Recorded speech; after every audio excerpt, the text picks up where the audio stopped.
This is the Eat Well, Think Well, Live Well podcast. I'm Lisa Salisbury, and this is episode 65, Back to Basics, Cravings, and What to Do with Them. Welcome to Eat Well, Think Well, Live Well, the podcast for women who want to lose weight, but are tired of counting and calculating all the food. I'm your host, Lisa Salisbury. I'm a certified health and weight loss coach and life coach, and most importantly, a recovered chronic dieter. I'll teach you to figure out why you are eating when you aren't hungry instead of worrying so much about what you are eating.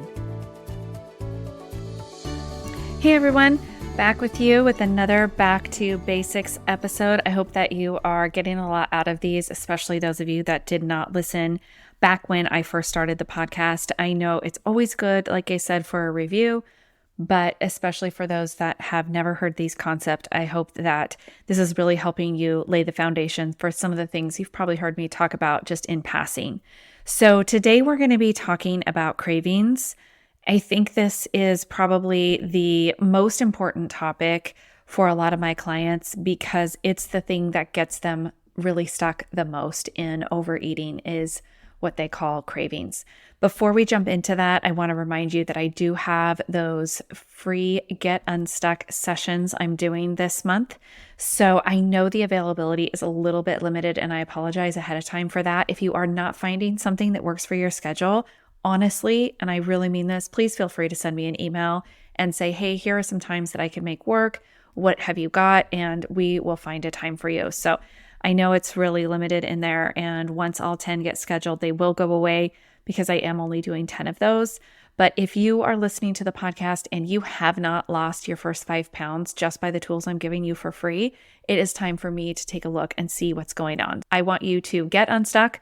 And that's why I am doing these free sessions. So let's jump into today's episode and start with defining a craving. I define a craving as an intense desire caused by your thinking. This is an emotion or a feeling, depending on which word you like. And we can have cravings actually for lots of things: shopping, gambling, sex, exercise. But today we're just going to stick with cravings as they relate to food. A lot of times we think that cravings are more dependent on the situation. Like, well, I saw a donut and then I had this craving. So rather than thinking that cravings are caused by your thinking, a lot of times you might believe that cravings are caused by your situation. And that would be a circumstance in the model that I teach. But it is really not the donut or the cookie that is sitting there that is the problem. It's the thought that you have about it. Because if it were a shrimp cocktail sitting there on the table for free, I would just be able to walk right past it and not have any thought except for gross, right? If it's something you do not enjoy, you're not going to have a desire for it. So that's why we know that these cravings are caused by your thinking. So usually when we have a craving, we are wanting to eat something that we aren't physically hungry for. That's typically what people describe. I also, though, use the word urge interchangeably with craving. So just in case I do that here in the podcast, you'll know what I'm talking about. But sometimes I do prefer that word urge because it's a little more broad than a craving because it also encompasses the desire for, say, like having seconds, not just the desire to eat a sweet or salty item when you're bored or sad or confused or tired or frustrated, all those times. And when I'm talking about the desire to have seconds here as a craving or urge, I use that word seconds in kind of air quotes because what I'm talking about there is when we've gotten to that +3 on the hunger scale, that enough feeling, then anything after that, any eating that happens after that point would be considered a craving or an urge. It's a desire to have more food beyond our physical hunger. So I just call it seconds because often we dish up what we think is probably the amount that will fill us to enough. And then we're like, that was delicious. I think I'll have more. Other times it can just be the rest of the food on the plate is getting us to our beyond our 3 or 4, but it's just kind of an easy term to use the word seconds. I think that the word urge really encompasses this situation well because cravings sometimes make us think of wanting to eat something sweet or salty when we aren't currently eating. Urge can be the push to just continue eating more when we are already eating. So, when we talk about cravings, especially to each other as women, we often say, like, we just couldn't help it. We feel sort of out of control around food, like we're eating against our will. I remember one time being in the gym a few years ago and I was stretching next to some women and we were talking, and one gal was saying, I buy bread for my kids' sandwiches. So there it is on the counter. And I mean, how do I not eat the bread? And I really did feel for this woman. I did not jump in and start coaching her, just in case you're worried. I just smiled and nodded. But she really thought her only choice was to eat the bread because it was there. She didn't have any other option but to give in to her craving. We often talk about bread or cookies or chips, and it's like, well, it was there. Like, I had to eat it. I have this other client and she would tell me, well, I made cupcakes this weekend, but I didn't want to eat the rest, so I just threw them away. And again, that felt like her only choice. She was thinking, I can't have them in the house or I absolutely will eat them. Incidentally, this made her family kind of mad, but that was what she felt like her only solution was. These two examples of either I have to eat it because it's there, or I just have to throw it away, seem to sometimes be our only options. When cravings are really strong, it feels like the food is in charge of the decisions. We check out mentally and just let the food tell us how much to eat. And usually it's the amount that's left, right? We need to clean our plate or finish the bag or the container or eat all of the rest of the cupcakes. But there really is another way, and that's what I want to teach you today. There's 3 options when it comes to food and cravings. We can react, resist, or allow. So I'm going to go through each one of those. When we have a thought about the food and the emotional response feels very urgent, like we must obey it, we react by eating. So our brains are pretty sure that we might die if that urge is not answered. That's your lower brain, of course. It's not a conscious thought. But that negative feeling of unanswered desire is pretty strong and serious. So we respond by eating, and that's reaction. Reaction is also the just basic biological function of eating food. Like, we see the food, we're like, okay, we're physically hungry. And we think, okay, that sounds good. And we react to that thought by eating it. So there's really nothing huge that's gone wrong here. There's nothing wrong with reaction. That's actually our brain working as it should. The problem comes when that reaction of eating leads to overeating or eating beyond our physical hunger or comfort. And I'm not even talking about like binging or gorging, but just regular, I ate too much and I feel extra full kind of eating. Of course, this reaction gives us an immediate dopamine reward in the brain, which then perpetuates the cycle. Then what happens over time is you have an urge or a craving or even just a thought to eat, and you immediately reward it or react it, and then that urge intensifies. So when we're talking about reaction as a regular biological function of I'm going to see food and then I'm going to eat it, it's a good idea. The only reason that we're interrupting this is because we decide I want to react less often. So then the next option that we go into typically is resistance. This is what we do when we fad diet, because what we decide is, okay, I want to stop reacting to food every time I see it. You probably don't use that exact language in your brain, but essentially that's what you're telling yourself. You're like, I'm going to stop eating this certain food. And often you have a laundry list of foods that are whatever diet you're on is telling you that you can't eat. So you decide to use resistance to not eat the foods on the no-no list. Resistance to the urge is using willpower, and that puts you in a lot of diet mentality. It creates a lot of rules, and it also feels pretty temporary. Resistance says things like, if I can just hold on long enough to lose weight, then I can go back to my regular way of eating. Resistance thoughts also use language like, I can't have that, or I shouldn't have that, or I'm not supposed to, things like that. If you've ever been on one of those like 6-week slim downs or even a Whole30, they have the length of the diet right in the name. These kinds of rules create temporary distortions to the way that we normally react to food. You are in resistance, you are white knuckling it, and this typically works for just a short period of time.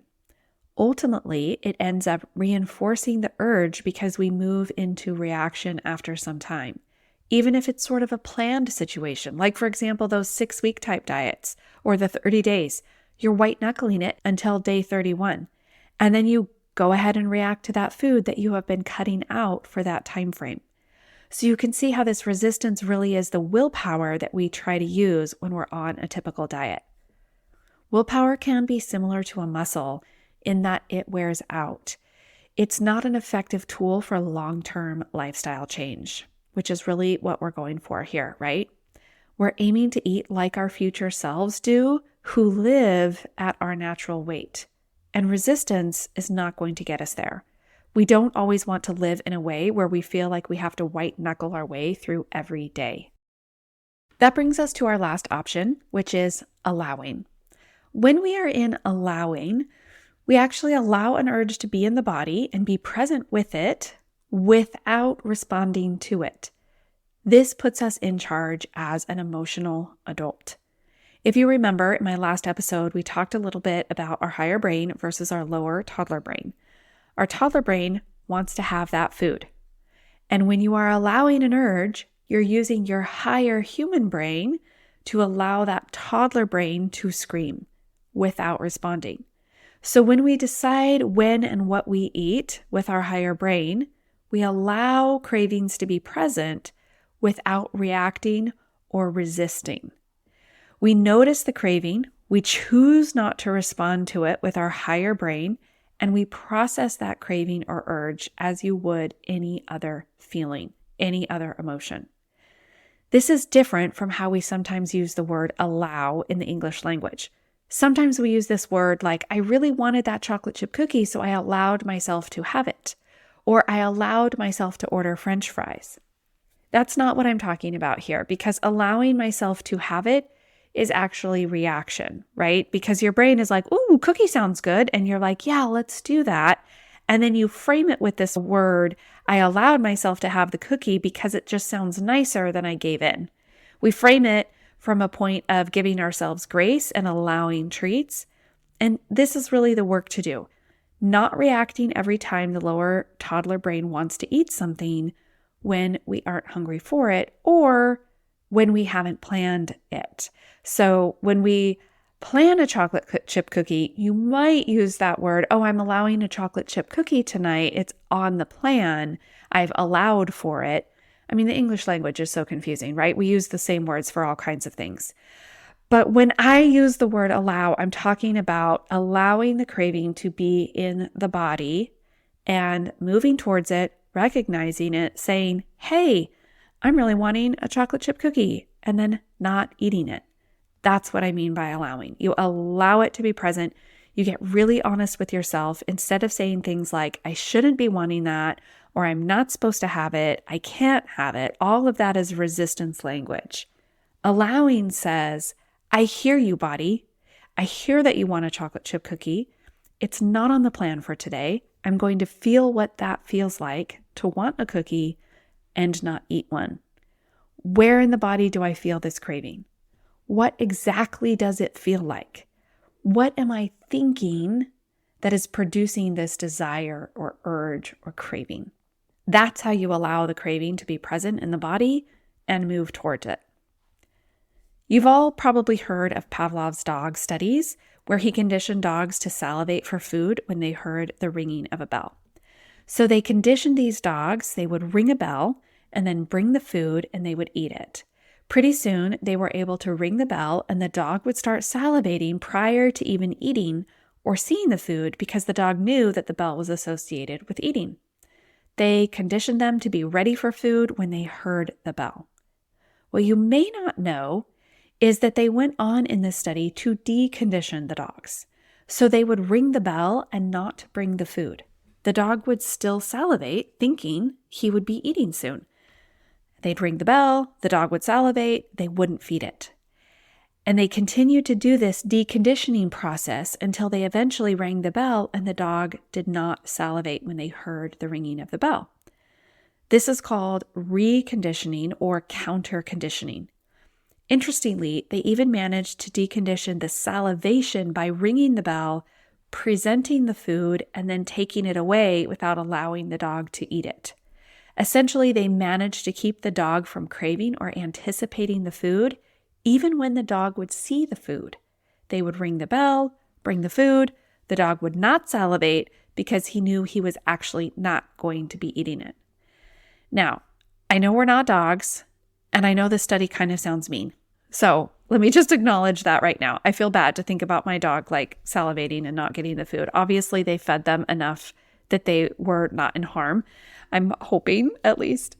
But humans are smarter. We do have that prefrontal cortex. And of course, the dogs didn't have a choice in the matter because someone else was showing them the food and then not giving it to them. But we can learn a lot from this study of behavioral psychology. We want to be able to hear the bell, quote unquote, and not respond by eating the food. This is what I mean by allowing urges. We want to be able to notice the food. Oh, that's good food. That's edible food. I like that thing. I do eat that sometimes. We notice the desire to eat the food, allow it to be present, and not reward that desire with the food. When you practice this over and over, the urgency will go down. You will decondition yourself, and you won't need to either automatically eat the bread or throw away the cupcakes. You'll see those foods, and the craving will get less and less urgent. This is possible through neuroplasticity. You can actually change the pathways in your brain in this way. I know you might think there's no way, but your brain does actually have this capability. Remember, I am not asking you to give up all treats. I am not asking you to never eat a chocolate chip cookie. What we are working on here is not eating the chocolate chip cookie or the bag of chips every time the urge is present, or when we are already physically full. When you've already reached your physical full or enough, this is when we want to stop eating and process our urges. If it's mid-afternoon and you know you have dinner planned and you're only bored or tired or not wanting to write that email, this is when we want to process cravings. Okay? You don't have to decline invitations from friends to go out because you're worried you might overeat, or because you're worried you might eat something that's not allowed on your diet. You don't have to get rid of all your trigger foods and never buy treats your family likes and never be in the room when someone's eating dessert. You can notice that you have that urge to eat it, not reward it, and move on. This is a skill to learn and to practice and practice and practice. A couple of reminders about how this allowing a craving works. It means you're going to move toward the craving instead of pushing it down. This is really important. Actually, probably the most important thing. When we push down a craving, that we're way into resistance. When we pull it up to the surface and feel it on purpose and be present with that discomfort, this is when we can watch it dissipate. The less we try to push it down and the more we try to bring it up and feel it, the easier it will be to let it go. One strategy here is to not worry so much about your long-term goals when you're having a craving. Like your long-term health goals or your long-term weight loss goals. Sometimes those things are just too far away when you're first practicing this skill. Try focusing more short-term, just on how your body will feel shortly after eating. I'm already full, I'm already at a 3, maybe even a 4 from dinner. If I eat that brownie, my body will feel more full than I want. So you want to kind of focus on the short term. How am I going to feel in my body after I eat that thing?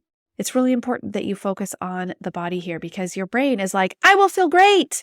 That sounds delicious. I will get lots of dopamine. So you have to ignore that part, that toddler part, and just ask, will this cause bloating or cramping? Will I get a sugar rush headache? What will happen in my body shortly after eating this thing? Some foods affect sleep, or even just being too full can affect sleep. Some foods can be inflammatory to some people, so they might wake up with joint pain or stiffness. I notice this with my clients with primarily sugar, sometimes with other ingredients like gluten. It depends on if you're sensitive. All those are short term, and it can help to focus on some of these things, like I said, when you are first practicing this skill of allowing. Other times you want to think of your long-term goals. Whether that be weight loss goal or another health-related goal, you can experiment and see which way works better for you. Also, I want to remind you that it's okay and even normal to still have cravings. Cravings are not a problem. They are just an emotion to process. It's such an important thought to have. This is not a problem. As you practice processing cravings and allowing them to be present in the body without responding to them, they will decrease in intensity. Think of a beach ball you have in a pool, and you're playing a game where it can't come up to the surface, and you're holding it underwater. It takes a great amount of effort. You're pushing and thinking, I can't let this touch the surface. I'm not supposed to lose my grip on this ball. I've got to push it down. Once you wear out, you let go, and the ball pops up and goes way above the surface, right? Now imagine the ball is floating next to you. You notice that sometimes it bumps into you, other times it floats away. When you aren't trying to control it, it moves around the pool, sometimes coming near you, but most often just floating into another corner. That ball is like our cravings. The more we try to push them down and resist them, the more effort it takes. And when we let go, I think of that ball going way into the air as the reaction we have and often the overeating we do after resisting an urge for a long time. If it's just floating next to us, we notice that it's there, but we aren't holding on so tight. It's not that the craving is completely gone. It's still there in the pool. But as we do this work of allowing it to be present without reacting, it can actually float away. How do you get to this point? It sounds sort of like magic, right? That like you could just walk through a room, notice there's brownies on the table and be like, yeah, I could have one of those, but it's not on my plan for today. So I'm just going to be a person who wants brownies and is cleaning up the kitchen as well. You begin to be a person who is doing the things that you are already doing and feeling the craving. We don't have to sit on the couch and meditate about the craving.